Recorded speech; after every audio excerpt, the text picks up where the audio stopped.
Halo everyone, balik lagi bareng aku Dila Ramadhani dengan NIM 2321111127. Video kali ini adalah video pertemuan ke-7 dari mata kuliah Fikih Kontemporer. Pembahasan yang akan kita bahas dalam video kali ini yaitu mengenai hukum jual beli saham dan juga obligasi. Langsung aja masuk kepada materi yang pertama. Sebelum mengetahui apa sih hukum dari jual beli saham, alangkah lebih baiknya kita mengerti apa itu saham. Jadi, saham adalah bukti kepemilikan atas suatu perusahaan. Dengan membeli saham, seseorang memiliki sebagian dari perusahaan tersebut dan memiliki hak atas aset dan juga pendapatan perusahaan. Saham juga merupakan instrumen investasi yang populer karena potensi keuntungan yang menarik. Menurut hukum Islam, investasi saham dianggap halal kecuali investasi tersebut melanggar aturan agama.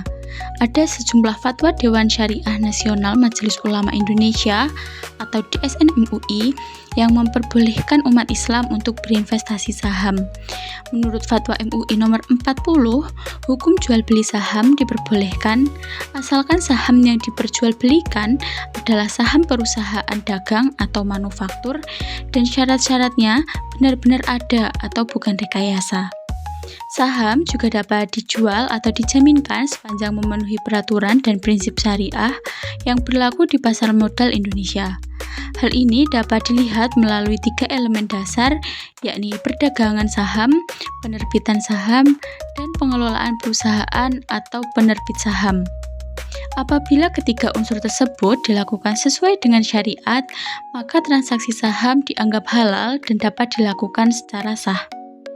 Ada sejumlah syarat yang harus dipertimbangkan saat akan berinvestasi saham agar sesuai dengan syariat Islam, yaitu perusahaan yang dipilih harus memenuhi persyaratan halal dan tidak ada unsur riba, investasi tidak mengandung unsur spekulasi atau perjudian, investasi dilakukan dengan itikat baik dan dipergunakan untuk kegiatan yang bermanfaat bagi masyarakat.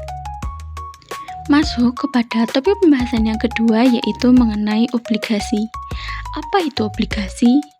Jadi, obligasi adalah surat utang yang diterbitkan oleh pemerintah, perusahaan, atau institusi lainnya untuk mendapatkan dana dari investor. Obligasi merupakan instrumen investasi yang menjanjikan imbal hasil berupa bunga secara berkala dan pengembalian pokok utang saat jatuh tempo.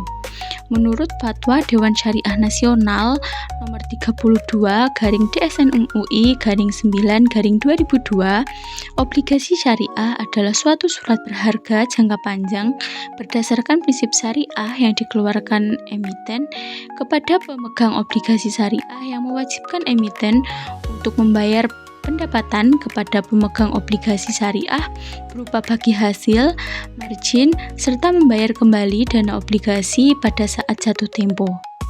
Antara saham dan obligasi itu terdapat beberapa perbedaan, di mana saham itu merupakan bagian kekayaan bank atau perusahaan, sedangkan obligasi merupakan pinjaman kepada perusahaan, bank, atau pemerintah.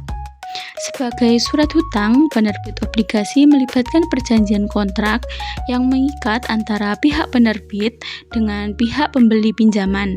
Isi perjanjian kontrak tersebut adalah besarnya tingkat kupon serta periode pembayarannya, jangka waktu jatuh tempo, besarnya nominal, dan jenis obligasi.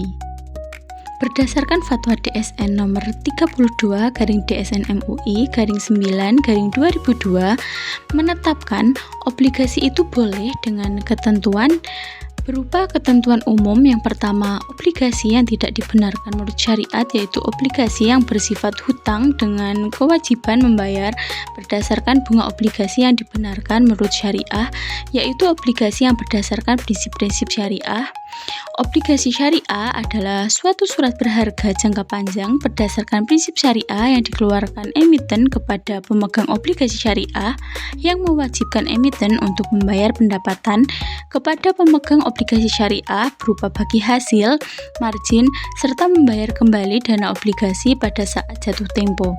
Adapun ketentuan khusus diantaranya akad yang dapat digunakan dalam penerbitan obligasi syariah antara lain akad mudharabah, muqaradhon atau qirad, akad musyarakah, akad murabahah, salam, istinah, dan juga ijarah.